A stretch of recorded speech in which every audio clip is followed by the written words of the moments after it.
Have you ever wondered what happens after death? Is there something beyond? What I'm going to tell you today is not fiction. It's not a film. It's what happened to me. I died for a full 14 minutes and came back to tell the tale. And what I experienced during that time, believe me, it will completely change the way you look at life and death. Before I begin, let me tell you something. This experience haunts me every day. I can't stop thinking about it. And when you finish listening to it, the same thing will happen to you. So stick around until the end, because what I saw in the 13th minute, that's something no one would ever expect. Let me take you back to 15th March 2019, Boston, Massachusetts. A normal gray Tuesday, with that fine rain that soaks you to the bone. I was 40 years old, father of two, civil engineer, a completely normal guy. No history of serious illness, occasional sportsman, with a quiet and predictable life. That day, I woke up like any other day. I had breakfast with my family, kissed my children before they left for school, and drove to work in my silver van. What I didn't know was that this would be the last normal day of my life. It was 11:47 in the morning when I felt the first symptom, a pain in my chest, mild at first as if something were pressing down on me. I thought it was stress, maybe something I ate for breakfast. I drank a glass of water, took a deep breath, and tried to keep working. But the pain didn't go away. On the contrary, it began to intensify. My left hand started to go numb. Cold sweat ran down my forehead, and then I knew something was very, very wrong. A massive heart attack. My colleagues immediately called 911. I fell to the floor. My heart stopped immediately. I stopped breathing. For all medical and scientific purposes, I had just died. The paramedics arrived in 8 minutes. They began resuscitation immediately. CPR, electric shocks, adrenaline directly to the heart. Nothing worked.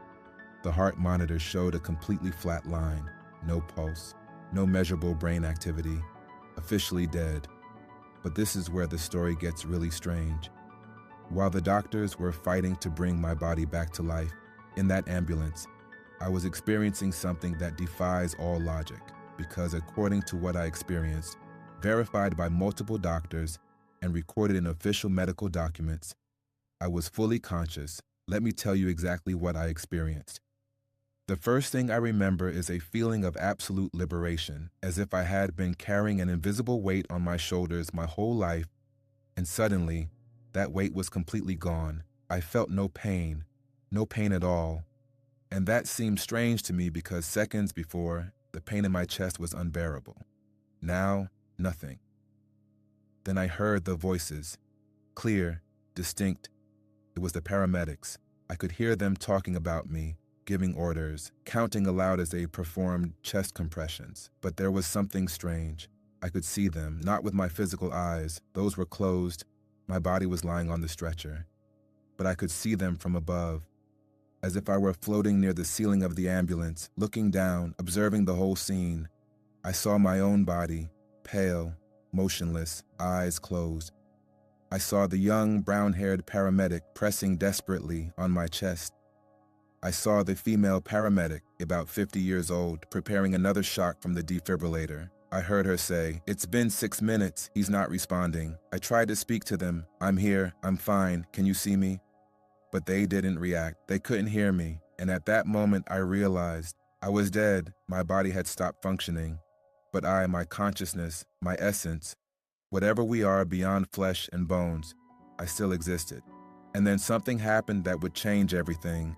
I felt something drawing me in. It wasn't a physical force. It was more like an invitation, like when someone calls you from another room and you just know you have to go. I looked ahead and saw something that left me speechless. A tunnel.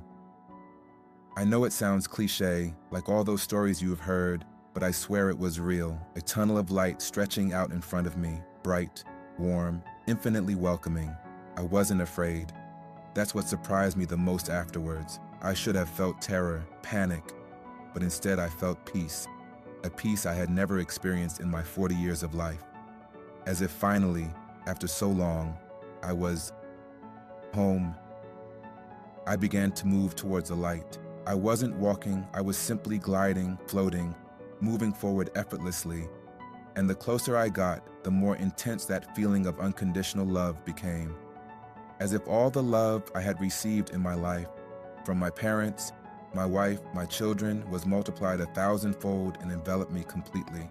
But here comes the part that will blow your mind, and stay with me because what I experienced in the next few minutes is something that scientists still cannot explain. At the end of the tunnel, I saw figures, silhouettes of people. At first I couldn't make out who they were, but as I got closer I could hardly believe it. It was my grandfather who had passed away 15 years earlier. But he wasn't the frail old man I remembered from his deathbed. He was young, vibrant, radiant, with a huge smile, and next to him was my Aunt Marlene, who died when I was 12, and my best friend from childhood, Kevin, who died in a car accident at 19. They were all there, all smiling, all waiting for me. I swear I cried, not out of sadness, but out of a joy so deep that there are no words to describe it. My grandfather approached me, and although he didn't move his lips, I heard his voice directly in my mind. "It's not your time yet, lad, but we wanted you to know that we're okay, that we've always been with you." And then something absolutely extraordinary happened. Suddenly, I wasn't in the tunnel anymore. I was watching my life, but not like a film, not linear, not from my perspective.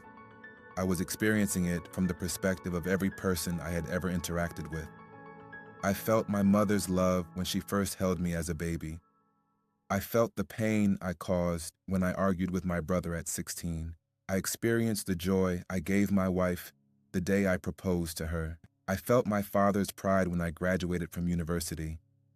Every action, every word, every thought I had ever had in my life, I experienced them from the other side, as if I could suddenly see the real impact of everything I had done.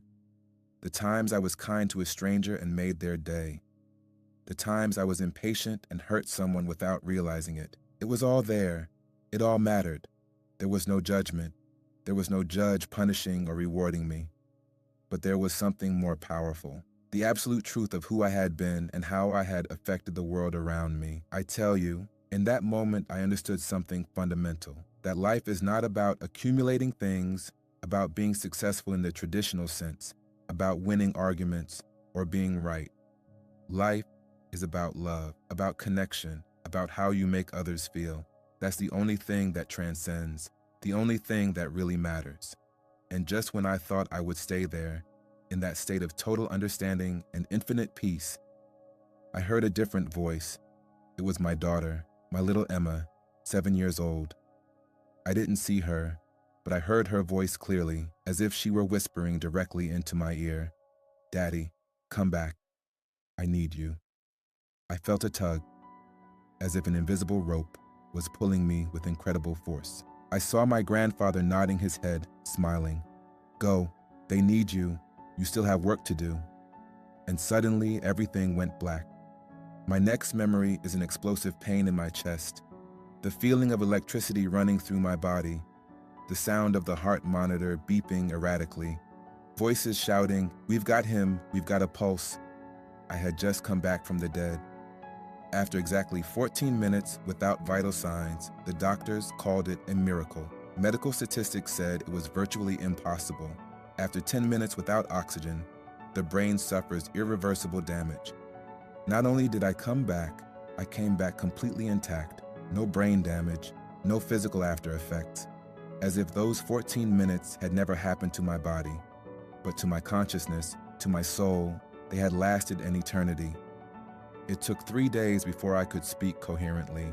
When I did, the first thing I asked for was to see my family. When my wife came in with my children, I burst into tears. I hugged them like I had never done before. I told them I loved them over and over again. My wife was confused, happy, but confused. "You've always loved us," she said. "I know," I replied, "but now I truly understand it." Over the next few days, I told the doctors about my experience. I expected them to think I was crazy, to tell me it was hallucinations caused by lack of oxygen, chemicals from my dying brain. But Dr. Richardson, the cardiologist in charge, listened carefully. And then he said something I will never forget.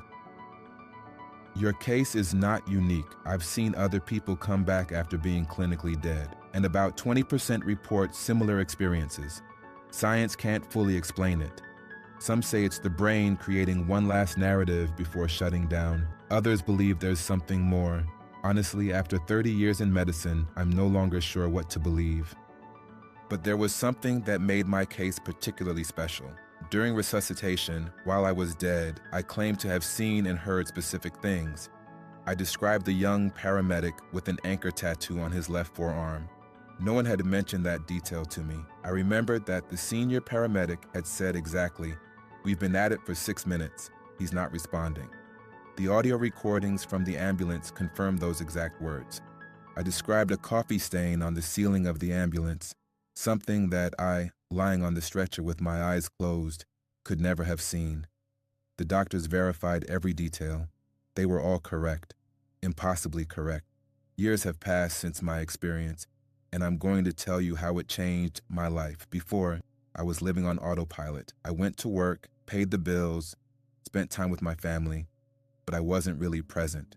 I was worried about the future, anxious about money, stressed about things that I now see don't matter at all.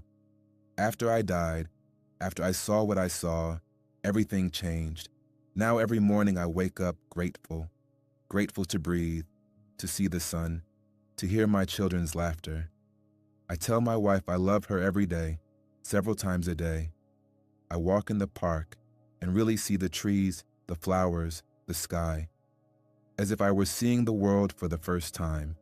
And when someone is rude to me, when there's traffic, when something goes wrong, I take a deep breath and remember what really matters. Love, connection, the present. Am I afraid of dying now? Not at all. I used to be terrified of death. Now I know it's just a transition, like going from one room to another. What we are, our essence, does not die. It continues. And on the other side, there is love, there is peace, there is total understanding. So no, I'm not afraid, but I'm not in a hurry either. Because now I know that my time here, every second, is precious, and I'm going to use it well. If there's one thing I want you to take away from my story, it's this. Don't wait until you die to start truly living. Don't wait until you have an experience like mine to realize what matters. Tell every person you love that you love them today. Every dream you have, pursue it now. Every grudge you hold, let it go. Because the time we have here is short, but what we do with it, how we love, how we treat others, that is eternal. I died for 14 minutes. I saw things that defy explanation, and I came back with a message we all need to hear. Life is a precious gift, and every moment counts. I don't know if you believe in life after death. I don't know if you think what I experienced was real or all in my mind. But what I do know is that this experience changed me completely. It made me rethink my priorities, value the people I love more, live more in the present. And maybe that's the real miracle. Not that I came back from death, but that now I really know how to live. What do you think? Do you believe there is something after? Leave me your thoughts in the comments. And if this story impacted you, share it with someone who needs to hear it today. Because in the end, we are all going to die someday. The question is, are you truly living now?